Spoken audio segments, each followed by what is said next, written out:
Barak, and I am the manager of the Saskatchewan Prairie Conservation Action Plan.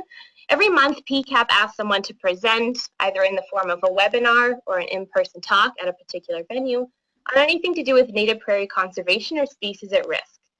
This presentation will also be uploaded onto our YouTube channel, so keep your eyes open for that, and feel free to pass the link around to anyone that you know might be interested or couldn't make it. This was a pretty popular webinar, so at the end of the presentation, I'll bring you to the PCAP webpage and show you where our links for that are found. So there are about 94 people registered for this webinar, so that's fantastic. It's one of our best attended webinars, so thank you very much everyone for joining in. Our next webinar will be an in-person presentation at the Royal Saskatchewan Museum in Regina. It will be in conjunction with Nature Regina, and we're going to have Rebecca Magnus from Nature Saskatchewan present about their Stewards of Saskatchewan program and habitat conservation for species at risk. So this presentation will be at the Royal Saskatchewan Museum on Monday, March 21st. So it's free and open for everyone to join. So if you're in Regina or area, be sure to attend that one. If you have any questions during the webinar, on the left hand of your little pop-up webinar menu, there's a place to type in questions and they'll be directed to me. So feel free to type those in at any point during the presentation and I'll moderate questions with Lorne at the end. So I'd like to take a moment to note that in-kind support for this project has been given by the Alberta Riparian Habitat Management Society, and that this project was undertaken with the financial support of the Government of Canada and the Federal Department of the Environment.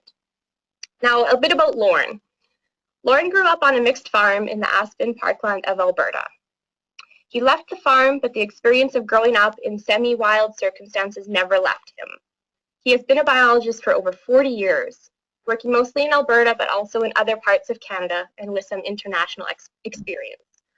For his work on conservation, he has received an Alberta Emerald Award and has been part of 2 additional Emerald Awards. His work on effectively communicating science has been recognized by the Wildlife Society, Society for Range Management, the Alberta Society of Professional Biologists. Lorne is a retired Alberta Fish and Wildlife Biologist, the Provincial Riparian Specialist for Alberta Cows and Fish, and is an adjunct professor with the University of Calgary. So we are very excited to have Lorne here to talk about some rural communication skills and strategies. So I will pass it over to you, Lorne, and you can take it away. Thank you, Kayla, and good morning or good afternoon, wherever in the Prairie provinces you are. This presentation draws on the scar tissue of myself and 2 colleagues. The first is Barry Adams, a range management specialist, recently retired from the Alberta government, and Earl Stam, who was an area manager with Ducks Unlimited for many years. We've observed over our time that many new resource professionals don't have an agricultural background or a connection to agriculture and might find this presentation useful. I believe that one of the most fundamentally important things you do to accomplish your goals is to interact and engage with people. And the better you do it, the more successful you'll be at it. So why do you want to talk to people anyway? Well, let us begin with what may seem to you to be a startling statement. There is no such thing as wildlife or environmental management. Lorne, I'm just going to have to interrupt you for a sec. You're just going to have to share your screen there. I invited you to share your screen. Oh, I'm sorry. No, that's okay. There we go. Perfect. So let us begin with what might seem to you to be a startling statement. There's no such thing as wildlife or environmental management. It's impossible to send a goose on a course to be a better migrator, or a moose to a seminar on willow browsing, or to discipline a stream to stay within its banks. We indulge in gigantic hubris when we speak of how humans manage the natural world. Nothing happens in environmental management until people agree to behave in ways that recognize the effects of their actions. That's why you have to talk to people. With recognition comes responsibility, and with responsibility eventually comes accountability and then management. Delivering a resource management program is not about signing a contract or dropping off materials. It's about establishing a new relationship between people, ideas, organizations, and about making that relationship into a long-term social commitment. So unless you engage the hearts and the minds of people to continue the work that you've started, when you die, that work will die with you. About 30% of the land in the settled regions of Canada, and this is particularly true of the prairie provinces, is private, and much of the remainder is leased from government departments for agricultural proposals. This land area is owned or controlled by approximately 3% of the prairie province's population, and they live in non-urban areas. These few people control the land that not only supports agricultural activity, in some cases timber harvesting, certainly oil and gas exploration and extraction, and acreage development. It also contains essential watershed functions, habitats for all kinds of wildlife, recreational land, scenic and aesthetic attributes, and simply put, space. Lorne, yes? Sorry to interrupt again. Do you have a presentation? Because I'm just kind of showing your background there. No, it's just me speaking. Okay, good. Sorry to interrupt. Yep.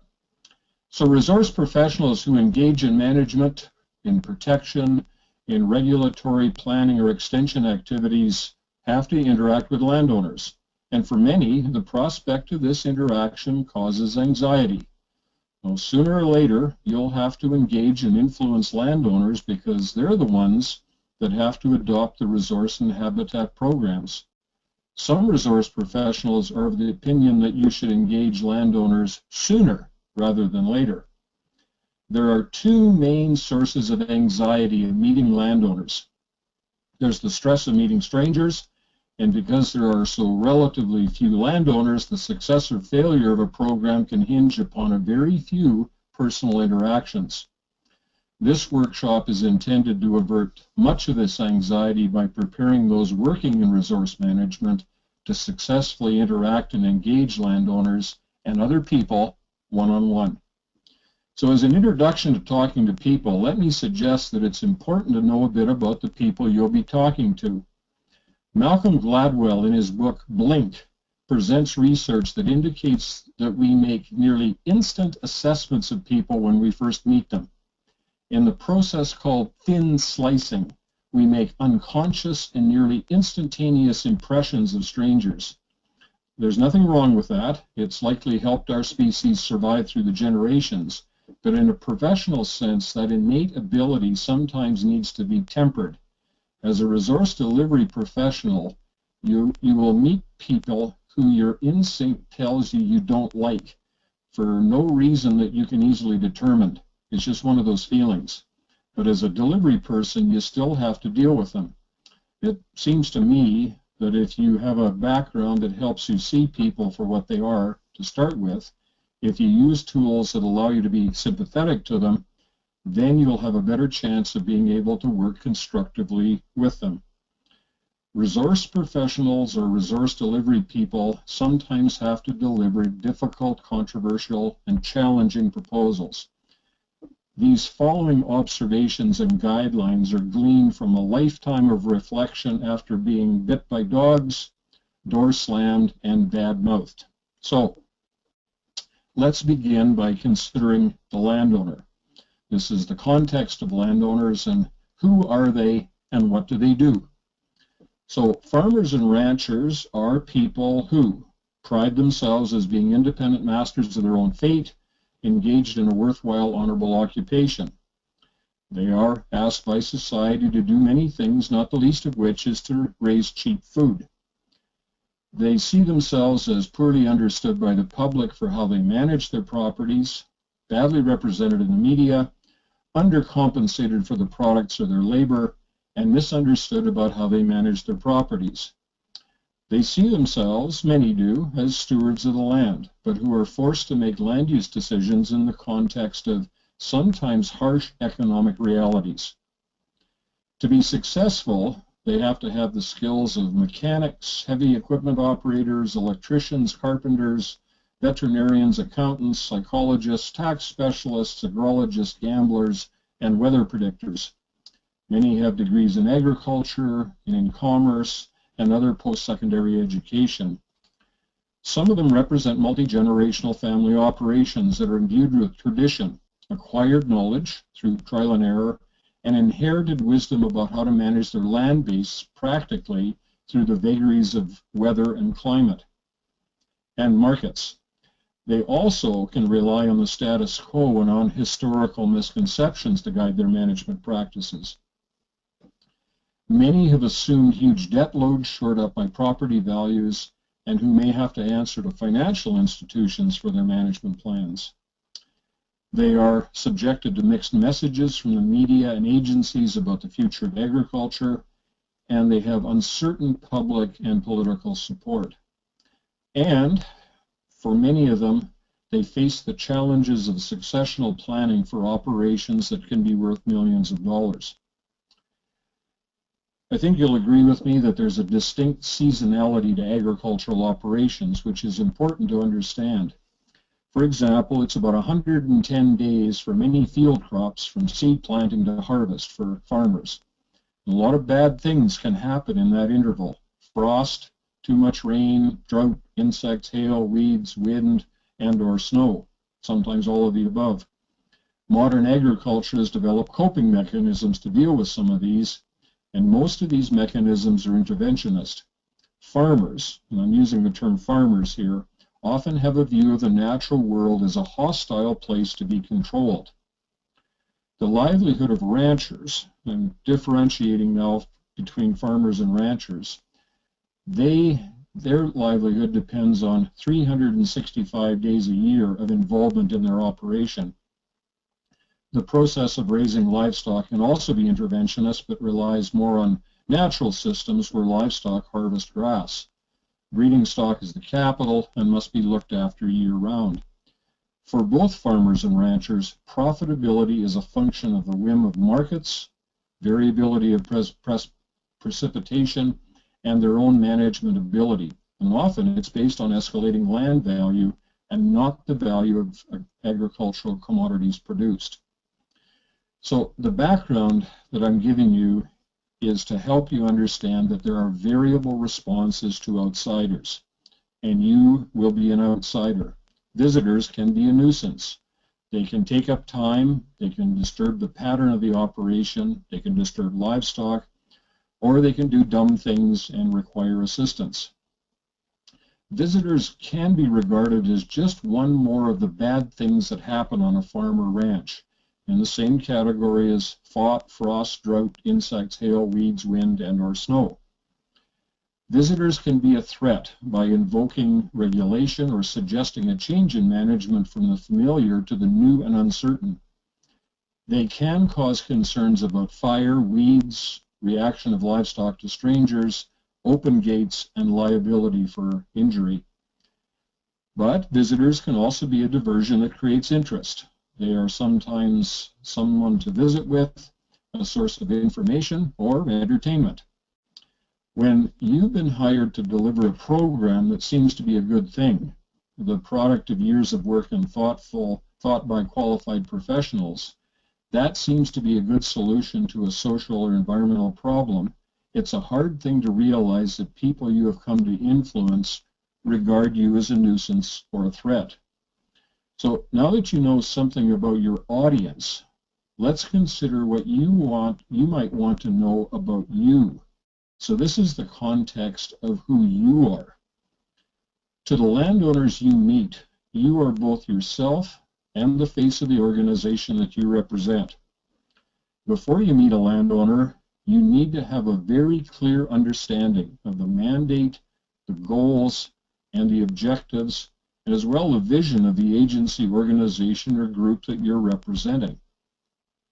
You may be carrying on where others have left off in program delivery and in managing, for example, compliance issues. A good understanding of the history of your organization's success or failure in past delivery efforts is an asset. We're all following in someone's footsteps. If the person who went before was successful, you can emulate his or her performance and life will be easy. If they failed, you'll want to offer a different approach. and this applies to new work as much as to conflict resolution. It's important to understand the context of your work. Are you meeting people in a regulatory, an extension, or an assistance context? What are the limits and boundaries for sharing your organization's information with a landowner? This needs to be explored before contact to determine the degree of confidentiality that you're expected to work within, what you can talk freely about, and what items cannot be discussed. Has a frequently asked questions format been developed and shared to help staff like yourself anticipate and answer questions effectively? Keeping track of questions asked and thinking ahead about questions that might be asked minimizes the surprise factor from interactions. As a note of hope, we all have our own style of interacting with people, and not everyone can be entirely successful in dealing with all types of people at all times. What you will develop is a certain degree of flexibility, awareness, and confidence in who you are.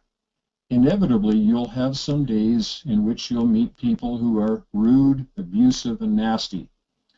Be reassured that most of the people are suffering a short-term setback in life's progress. Their dog has died. Their pickup won't start. They have people problems of their own. Their rudeness will not be directed at you personally, but sometimes at your organization as an entity that cannot fight back and therefore can be heaped with scorn without fear of reprisal. The you that you will become in doing landowner contacts will learn to recognize these railings against the universe, provide a few comforting statements, and excuse yourself for a few days to let things settle down before reinitiating the contact. If things go really bad, landowners may hate your organization, but unless you give them good reason to do so, very seldom will they hate you personally. So what I'm saying, folks, is a bit of thick skin is essential, but not to the point of insensitivity. So next, how do you introduce yourself to landowners? And before we get into this section, it might be constructive for us to say that some of the best learning comes from our own experience, from looking into our own selves and our own behavior. Before we start issuing edicts about how to approach a landowner, let us ask you to look into your own experience of being approached by strangers who ask for your time and attention. How do you like to be approached for a time to hear a new proposal that affects your property and the way you operate it? How do you like to be approached by missionaries, as an example? If you thin slice as you approach strangers, how do you think they're thin slicing you? A bit of looking at yourself will make you more effective as a delivery representative. The way you talk, the way you walk, the way you dress are all as important to your delivery as the message you are there to deliver. Both you and your message will be subjected to first impressions. So before you call, you have homework to do before you even think about calling someone to arrange a visit. When you first call to deliver a resource product, you will quite often be saying things that are not in common parlance in the landowner community. Remember, how do you like to be approached? You don't like to be confused or to make decisions on the telephone, so develop a short, clear, non-jargon laden statement of why you need to visit the landowner. That should be your name, your organization's name, and what you're up to in 25 words or less.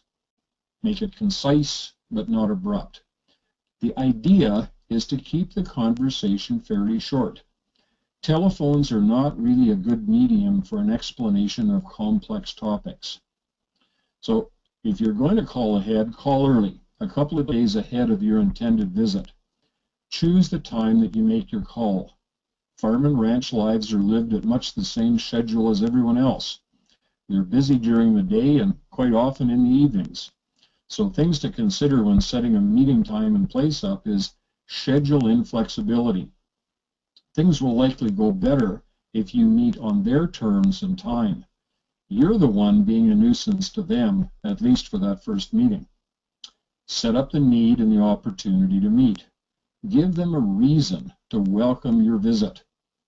But consider their schedules, which can include feeding, calving, branding, weaning, seeding, haying, harvest, and other aspects of off-farm jobs, care of children, and recreational pursuits. Farmers and ranchers go on holidays too. Be willing to meet early, late, on weekends, around meals, especially around meals, or at any other time that's convenient to the landowner. It is fair, however, that landowners be aware of your limitations too, your schedules for other meetings, field work and the timing for it, travel time, and allowances for weather.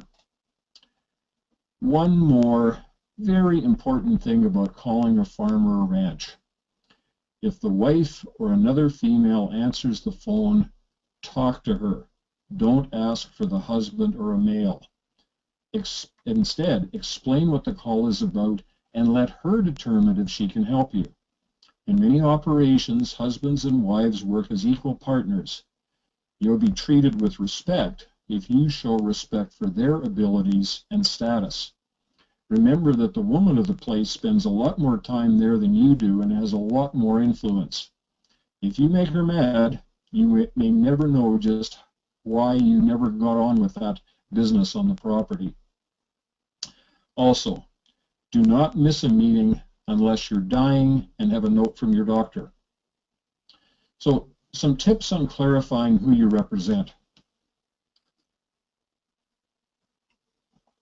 This requires the development of a clear, simple, and short message about what the organization is and does. The message needs to be put into the context of who you will be interacting with. For example, are you supporting landscape health? Are you protecting biodiversity? Are you involved in some form of sustainable agriculture? Are you about maintaining communities? Are you about providing management options or solutions, and so on? So prepare for questions about the interaction that your work may produce. An example, if you're into monitoring, why do we monitor? How is monitoring done? What information is collected? What is the information used for? And does the landowner have access to that information? Ensure the language is appropriate to your audience and the concepts are explained in ways that are relevant to the landowner. Establish linkages and contacts between yourself and the network in which the landowner exists. What is the context of your connection in terms of someone in the landowner's network that knows of you or your organization? Imperative in this is considering your attitude to the interaction. Are you approaching the interaction with an attitude of respect? Is there recognition of the privilege to have the opportunity to have that interaction? Do you expect to learn something new or derive some other benefit from the interaction? Are you prepared to invest time, energy, and a level of commitment in the interaction? And so contrast those motives with the negative sense that the interaction is a nuisance, a boring chore, a perfunctory bit of glad-handing, and some idle chatter that simply removes the obstacles to getting the job done. Let's move on to the actual visit of the landowner and the preparation. The preparation is required to establish some rapport with the landowner with some advanced active scanning. So where possible, collect and review information on the background of landowners. What activities do they undertake for management? Do they belong to organizations, sit on committees, or participate in community-based events? Are they known in their community for their actions and activities? So as you're driving in, do a visual scan as you approach and enter their property. What things do you observe that could form the beginning of a conversation? Of course, ensure that those are positive items and avoid the trigger, opinion, or hot button issues in the opening dialogue. What you're looking for is a basis to initiate a conversation, constantly seeking first insights about the landowner, which gives you material to work with to establish a level of rapport. So it could be many things. It could be, what breeds of cattle do they have? What's the machinery that they're using? What's their choice of trucks? Do you notice anything about the landscaping around the yard? Are there gate signs? And are there unique gate signs? Does the farm and ranch name evoke an opportunity to ask a question about it? How about the brands that ranchers use? All of these are the grist for starting that conversation. And also, as you drive into the yard, watch for the dog. Some wise person said, you can often tell a lot about a man by his dog. So a lot of people in rural areas have dogs, so be prepared for them. Most dogs are nice, but not all of them. When a dog or dogs come to your vehicle, they're masters of their yard, so check out their behavior before you get out of your vehicle. Watch for the obvious signs of aggression. Of course, there might be signs of a friendly dog as well. And I might add, try not to run over the dog, either entering the yard or leaving it. Now that you've met the dog, you might find that you've been through a short course in how to meet the landowner. Approach that landowner with an expression of friendliness, both in voice and body language. Introduce yourself. No matter that you've called ahead and are on time, introduce yourself. Offer a business card. Ask if this is still a good time and convenient to speak. Shake hands. If you don't have a firm handshake, practice with someone who does until you do it well. And also, your appearance and your dress should reflect or follow the contemporary community standard. Social convention requires that we very seldom jump straight into the topic that we've arrived to discuss. This is the realm of small talk about weather, the roads, crops, general topics that provide a bit of ice-breaking time between both strangers and acquaintances. Humans seem to need a few moments when meeting each other to lubricate their mental faculties before getting to the real subject of interest. The subjects suitable for the early stages of conversation are non-confrontational, things that there's a good chance of agreement on: the weather, cattle and crop prices, sports. Avoid politics, religion, and sex until you know your customer. Show interest, gratitude, and enjoyment with the opportunity to interact. The other social lubricant is food and drinks. If offered, try to accept. It's a social convention that enhances dialogue. Coffee seems to be a nearly universal lubricant. Some of us, though, for one reason or another, can't drink it. If you can't consume what's offered, apologize with a reason, and generally some alternative will be offered that is acceptable. The underlying reason for offering food or drink is curious, and it lies in the human sentiment that if one treats the other generously, then the other has an unconscious duty to be generous in return. So what I'm saying is, take time to talk. Allow your contact to set the pace of the conversation. Demonstrate by your actions that you recognize that it's a privilege to meet them. And also, expect a little good-natured kidding and humor at your expense. Deal with it graciously and understand that often it's a rite of passage to acceptance. The general beginning of a conversation has a variable length. Several interchanges will take place on a variable number of topics, and then there will be silence. Listen for that pause. It's the signal that it's time to get to the reason why you're there. This is relationship building, so the more time spent, the more information shared and exchanged, the greater the chance of establishing some familiarity, credibility, and trust. As your conversation continues, use the following tools to keep it going and to keep it expanding.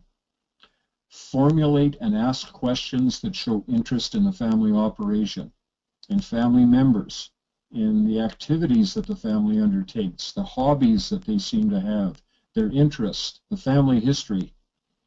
Practice putting yourself in their shoes to understand their perspective and display empathy where it's appropriate.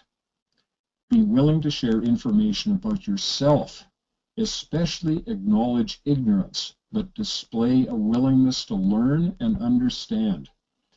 Oftentimes we come in with our institutional or our academic armor on, and it's hard for the person that we're talking to get underneath that armor. Avoid asking questions that can be answered with a simple yes or no. These answers provide little insight upon which to build a conversation, and it can be construed as officious and regulatory.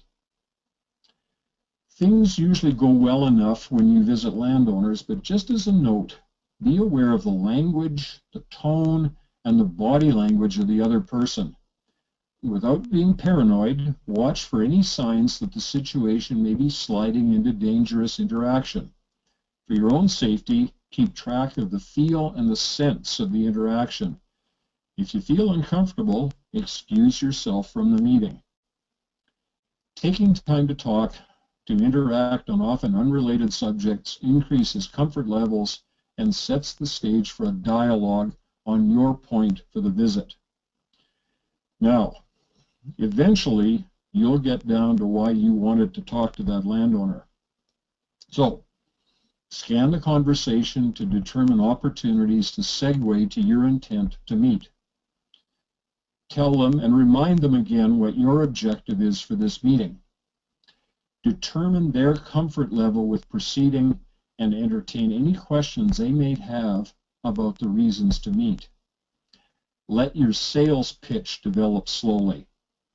Read the body language and other indicators of receptivity or discomfort.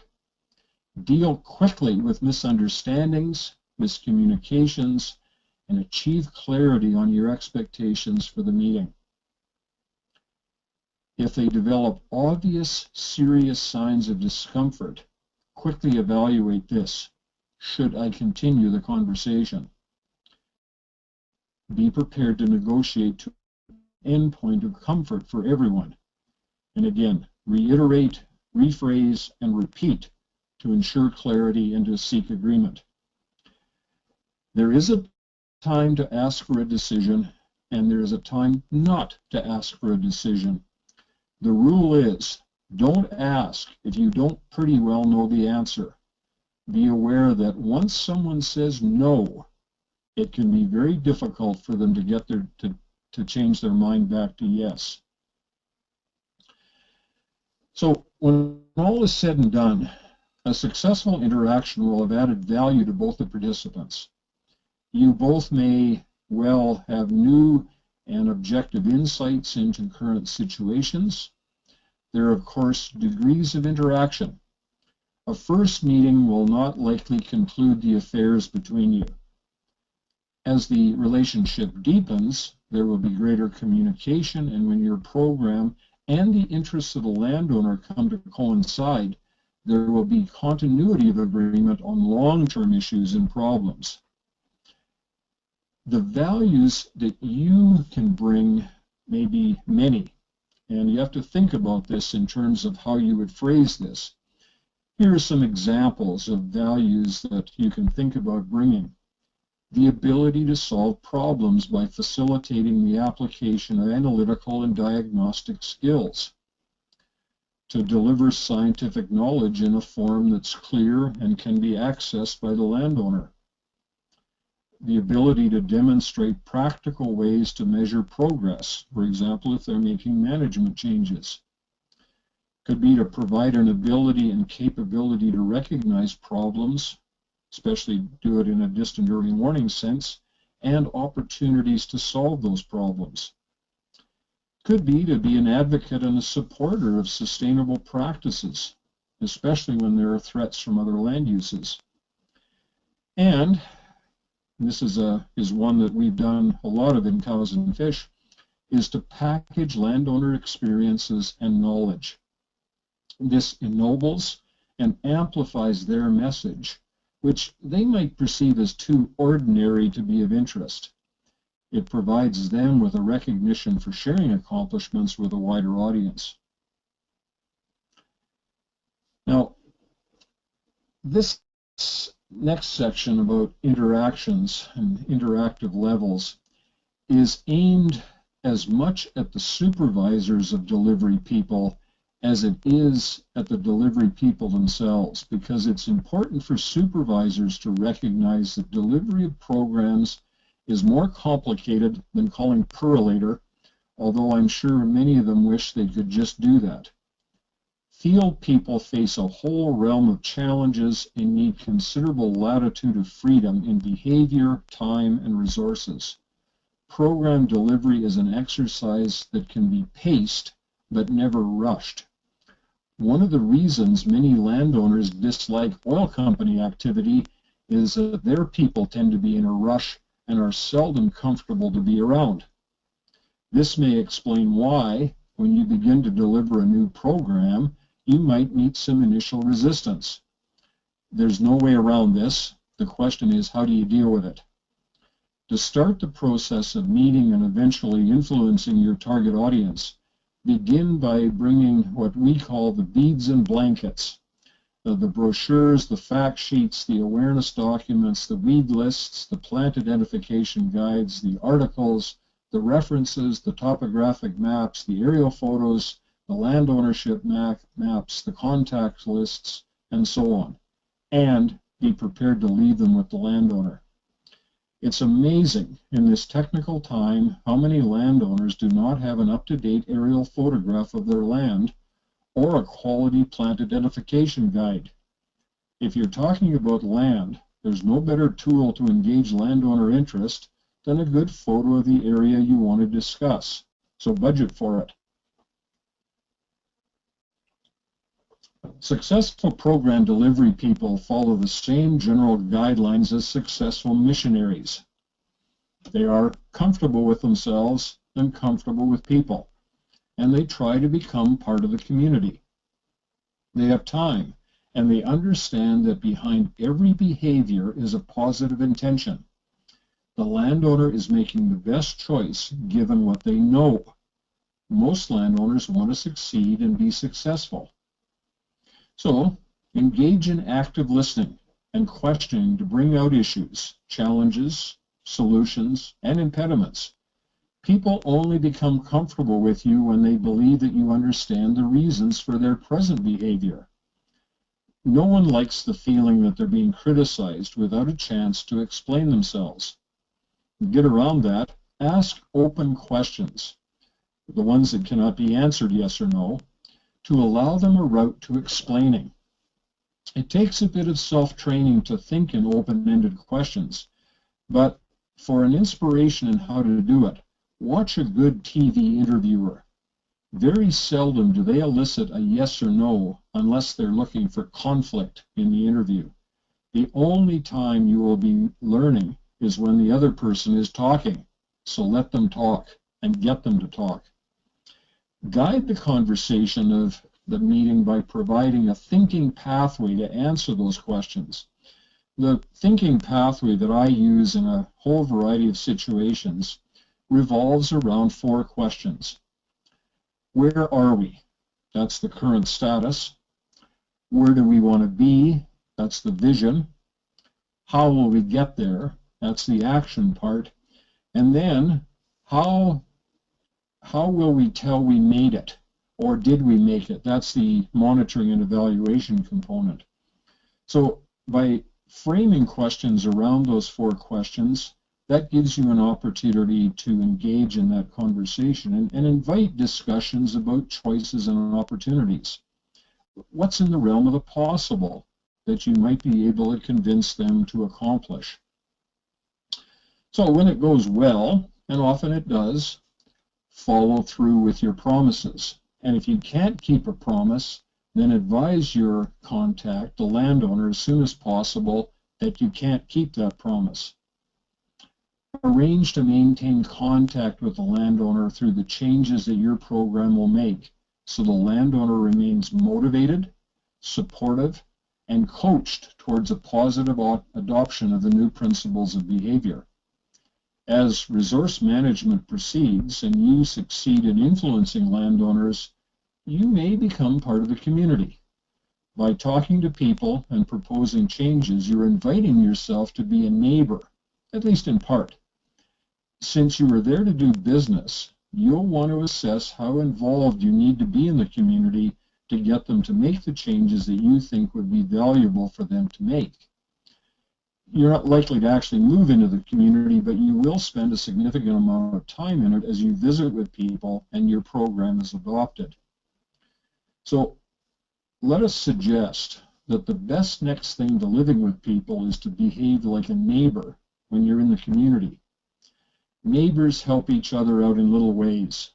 So be prepared to undertake random acts of kindness, such as temporarily fixing a fence, pulling weeds, or advising the landowner of patches of noxious or restricted plants, indicating poisonous plant locations, advising the landowner if you see livestock in distress, report to them suspicious behavior.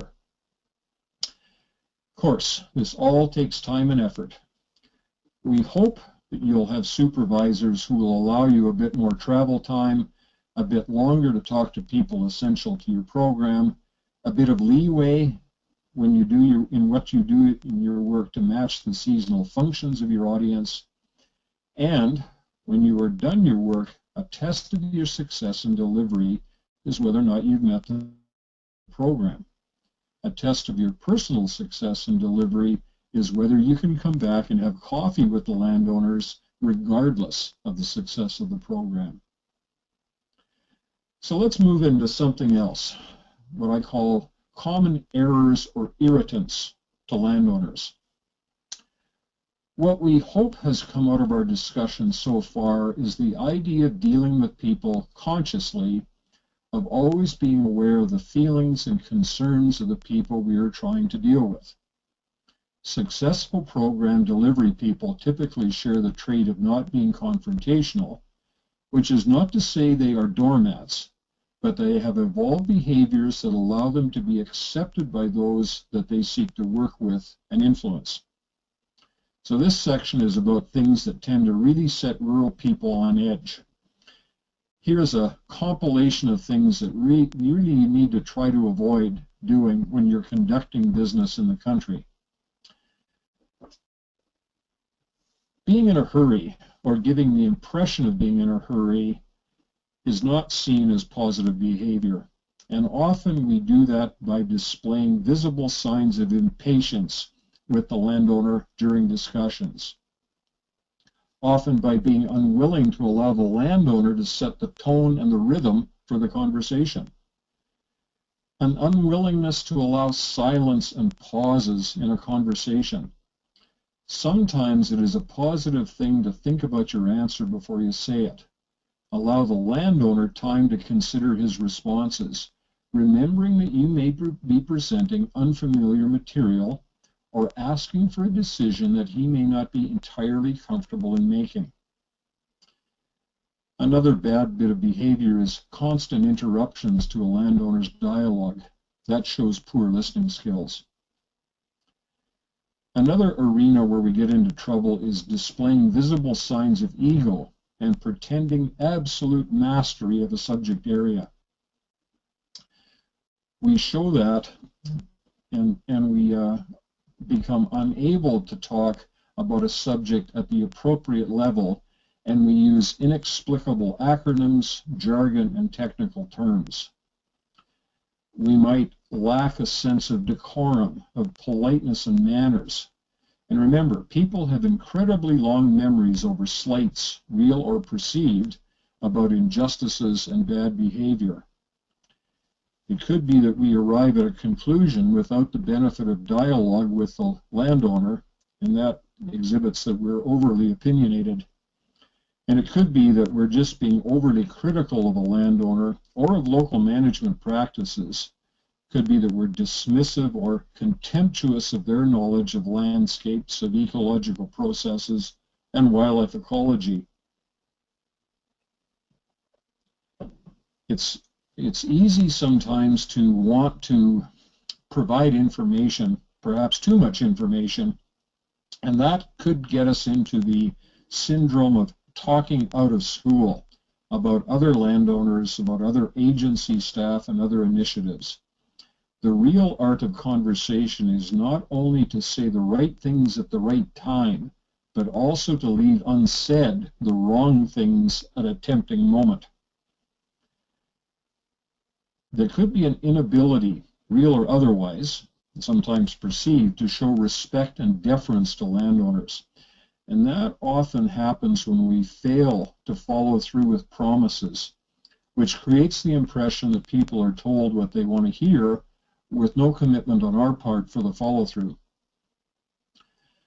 Part of this is a lack of respect for landowner schedules when we don't arrive on time or break an appointment with no explanation, and an inability to answer questions on basic issues.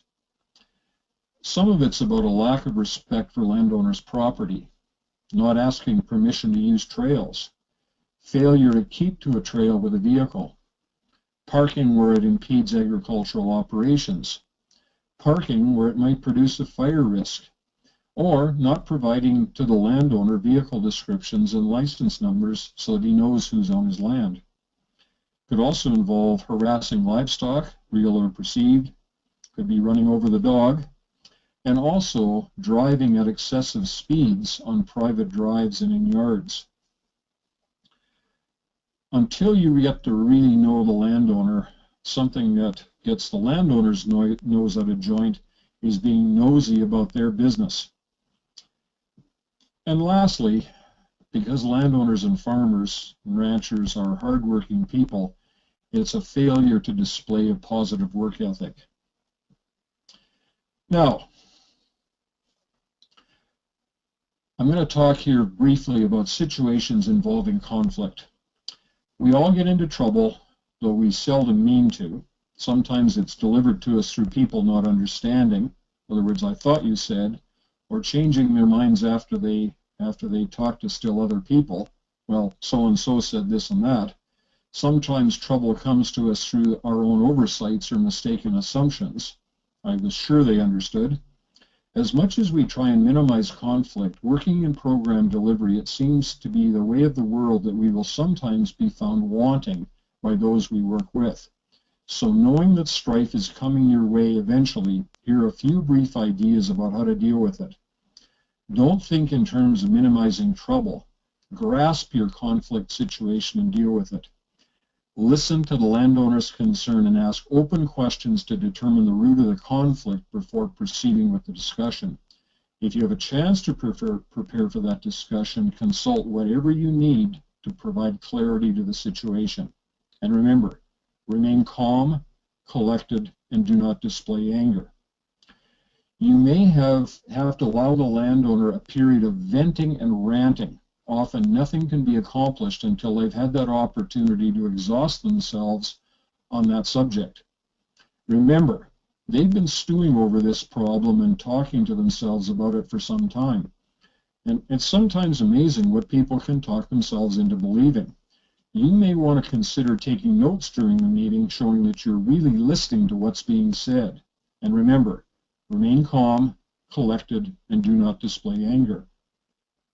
Be prepared to return to the discussion when you have the maps, notes, photos, or documents that you may not have had in your first exposure to the difficulty. And remember, it may take several sessions to resolve the problem. Patience and an honest willingness to consider the other point of view is your ally. A partial solution that allows and encourages further discussion is better than a final solution that cuts off communication between you and your contact. As long as you're talking, some progress is being made. In situations of a management problem, consider the approach of choice and commitment to mutual positive action instead of enforcement and compliance. Don't fall back on your organization or agency for your place of protective power. And remember, remain calm, collected, and do not display anger. In situations where you're at fault, apologize and make it a genuine apology. Look in the eye and shake their hands. Don't make excuses. If you have to make some sort of restitution, do it promptly and fully, and maybe even a bit more than what was strictly agreed upon. Remember how you might feel in similar situations. Sometimes, in spite of your best efforts at conciliation, things get into a sod-pawing mode. Be prepared to walk away from situations that are escalating towards any violence to your person or property. Apologize, promise to return, but get away from threats of personal violence. Remember, remain calm, collected, and do not display anger. Be prepared to start over at the top of my discussion. I'm going to skip over a bit of the thing about how to dress because this becomes a personal choice. But remember, fitting into the community standard is something that you always want to rely on. And then I'm going to close here by saying that far away from the security of the office, out of the comforting glow of fluorescent lights, beyond the traffic and into the country are found landowners. They may live on acreages or engage in agricultural pursuits. Most of the land in the settled regions of Canada is private. The land base supports a bunch of economic activities as well as provides essential ecological services. Resource professionals engaged in management, protection, regulation, planning, or extension will find themselves and should find themselves interacting with landowners sooner than later. For many, the prospect of this interaction causes anxiety. But now you have the framework and some tools to avert some of this anxiety and successfully interact and engage with people one-on-one. I thank you and I look forward to your questions. Great. Thank you so much, Lorne. If you don't mind just right-clicking on my name and giving control back over to me. And I have, looks like a few good questions came in. And if anybody has any other questions, feel free to still type them in. All right.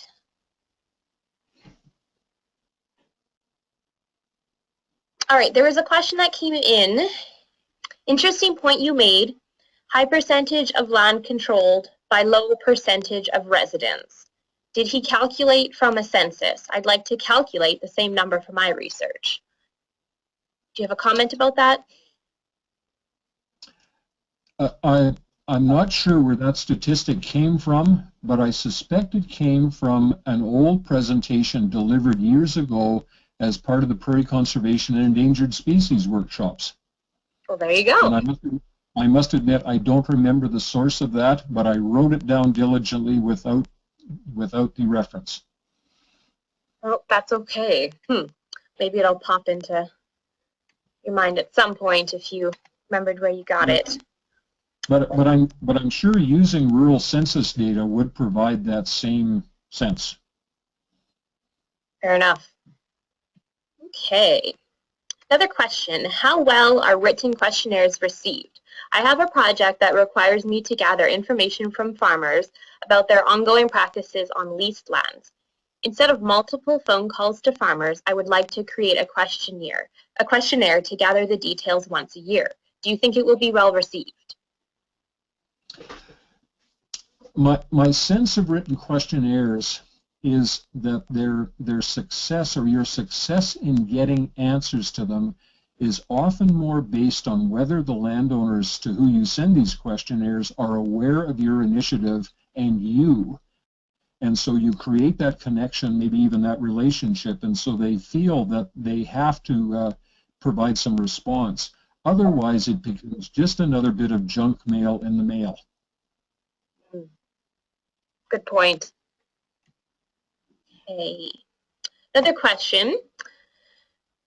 Not sure if Lorne is going to address this, but someone's had an experience of calling a lessee in 2 months of employees doing some monitoring.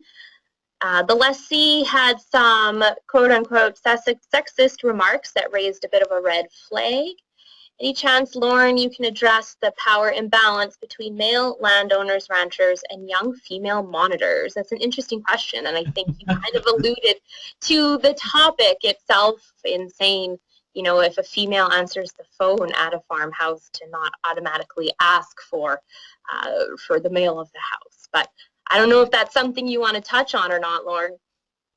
Well, I would have hoped by this era that gender wouldn't be such an issue, but I realize that in some situations it probably still is.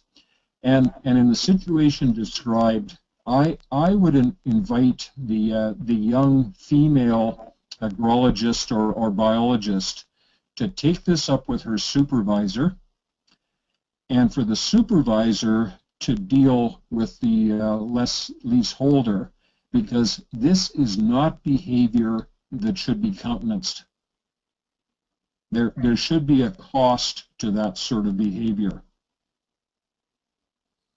Yeah, I agree. It's something that's surprising that still happens, but it's definitely still present, that's for sure. Good advice. And I think the only way that we're going to deal with it is to take a firm stand on that behavior and right. ensure that the behavior isn't supported by silence. Right. Speak up. Yeah. Okay. Somebody's asking, is there any way to get a hard copy of your talk? This is something I was thinking too. I think you can write a book, Lorne, or a handbook or something. Really, really. Well, I must admit, I have notes that I was speaking from, and I have been working for a number of years with my two colleagues on this, but we're not quite ready for a hard copy of it. But I do recognize there is a need for it, and as I alluded to earlier in the opening, this is part of our successional planning and part of our legacy. So we will be providing this in written form. But I just can't. It just won't be immediately. Oh, for sure. Either way, I think that is something that a lot of people would find very useful and be happy to have. So, a couple more questions. If you have an ongoing project on private land and you have seen something like a dead cow or a bull with a broken leg, what's the best way to alert them to these things? Well, hopefully you have their contact information.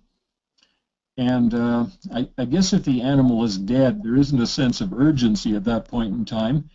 But if it's an injured animal, there is a sense of urgency. And I would suggest that this is one of those random acts of kindness that you suspend your activity for the time being and try and get the landowner engaged in understanding that there's a problem.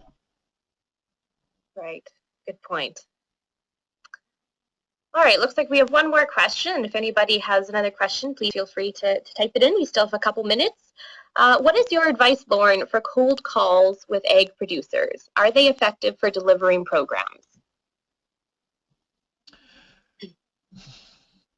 Boy, I wish I had the empirical evidence behind that.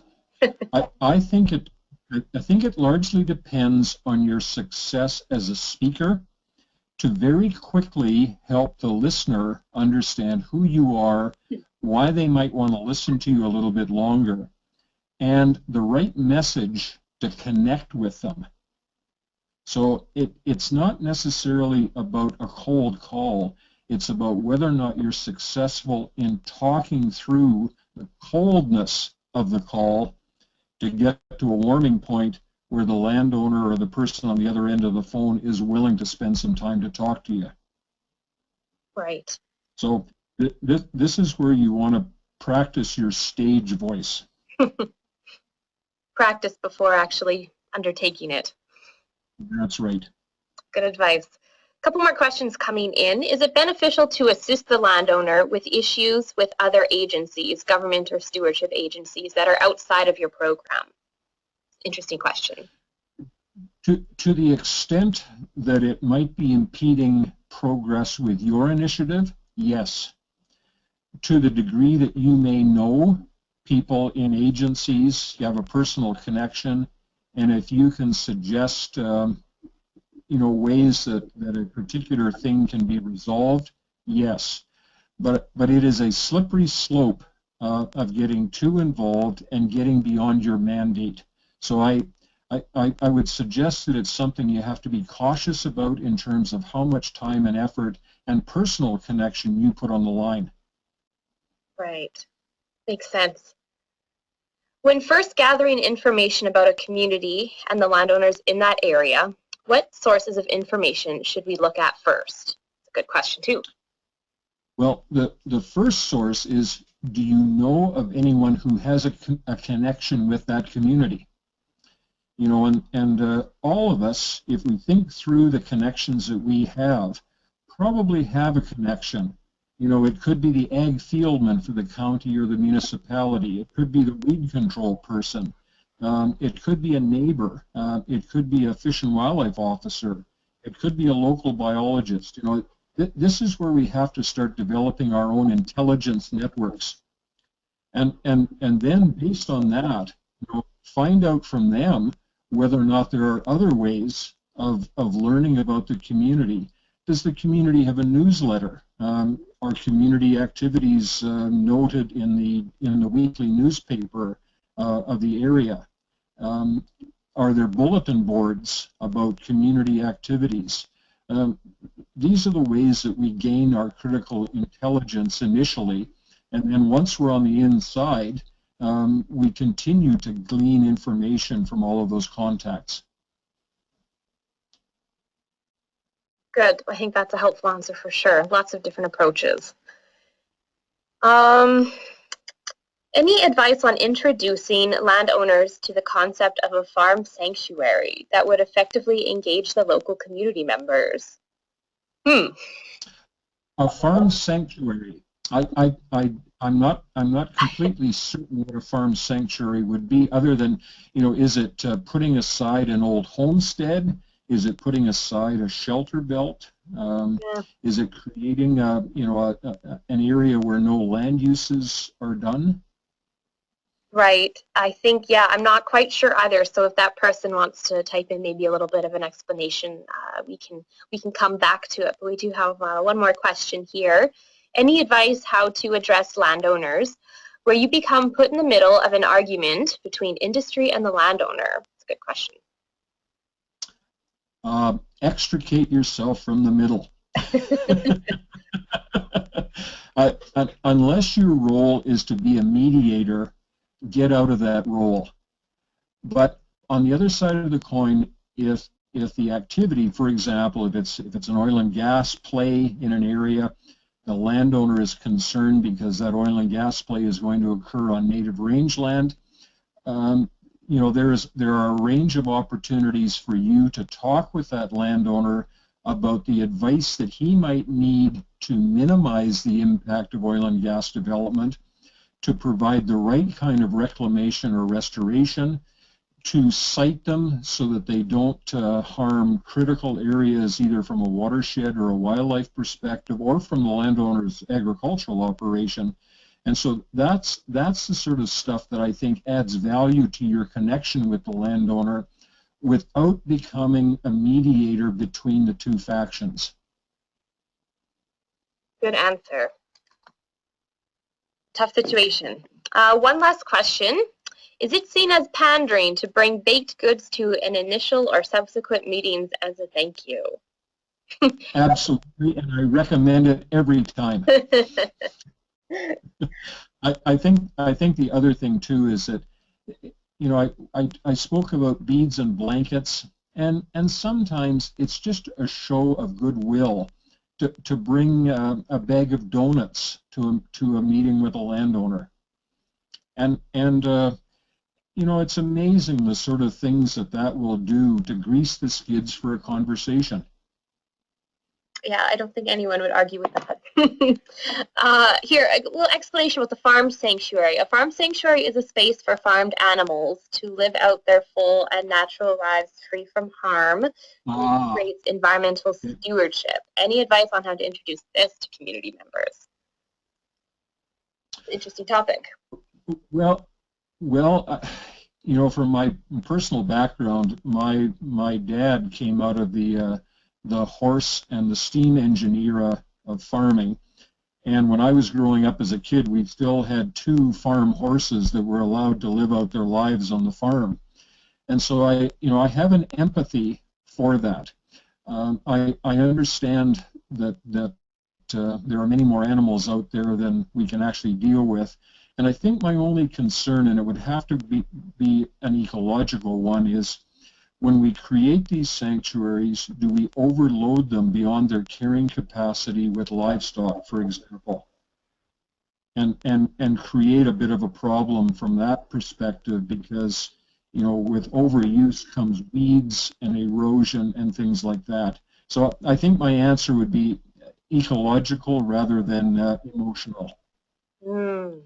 Interesting.